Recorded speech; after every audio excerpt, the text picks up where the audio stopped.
दुर्गा के 8वें स्वरूप आदिशक्ति महागौरी की पूजा की जाती है।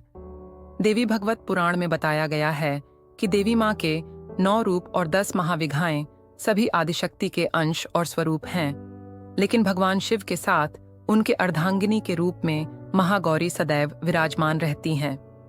महागौरी की पूजा मात्र से भक्तों के सभी पाप धुल जाते हैं और वह व्यक्ति अक्षय पुण्य का अधिकारी हो जाता है। आइए अब माँ गौरी की कथा सुनते हैं। एक शांत वातावरण में आर्षि मुनि और देवता एकत्रित होते हैं। वे देवी पार्वती की कठोर तपस्या के बारे में चर्चा कर रहे हैं। देवी पार्वती गहरे ध्यान में लीन हैं और उनका शरीर तपस्या से काला पड़ गया है। क्या आपने देखा देवी पार्वती किस प्रकार तपस्या कर रही हैं? उनका शरीर पूरी तरह काला हो गया है। वे कितने समय से बिना जल और अन्न के तप कर रही हैं। उनकी तपस्या किसी चमत्कार से कम नहीं है। उन्होंने सूखे पत्ते भी त्याग दिए हैं। अब वे केवल प्राणवायु पर निर्भर हैं। ऐसा कठोर तप करना सिर्फ किसी महादेवी के ही बस की बात हो सकती है।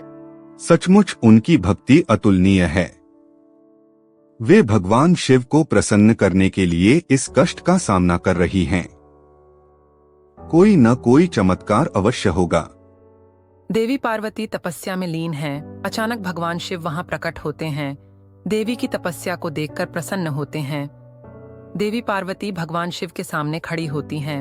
हे देवी पार्वती, तुम्हारी तपस्या ने मुझे अत्यंत प्रसन्न किया है।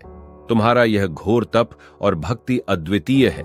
अब समय आ गया है कि तुम्हारी मनोकामना पूरी हो। हे महादेव, मैंने आप ही को अपने पति के रूप में पाने के लिए ये तपस्या की है। मुझे केवल आपका साथ चाहिए।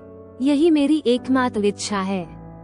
तुम्हारी तपस्या ने यह सिद्ध कर दिया है कि तुम मुझसे अटूट प्रेम करती हो। मैं तुम्हारी इस मनोकामना को पूर्ण करता हूँ। आज से तुम मेरी अर्धांगिनी हो। भगवान शिव त्रिशूल से गंगा जल छिड़कते हैं।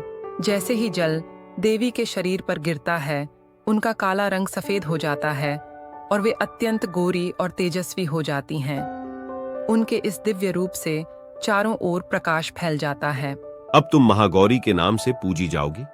तुम्हारा यह दिव्य रूप समस्त संसार के लिए प्रेरणा बनेगा। तुम्हारा यह मंगलकारी रूप समस्त संसार को शांति, सुख और समृद्धि प्रदान करेगा। तुम्हारी पूजा से भक्तों को समस्त पापों से मुक्ति मिलेगी। हे महादेव, आपकी कृपा से ही मुझे ये रूप प्राप्त हुआ है। अब मैं अपने भक्तों के सभी दुखों और कष्टों को दूर करूंगी।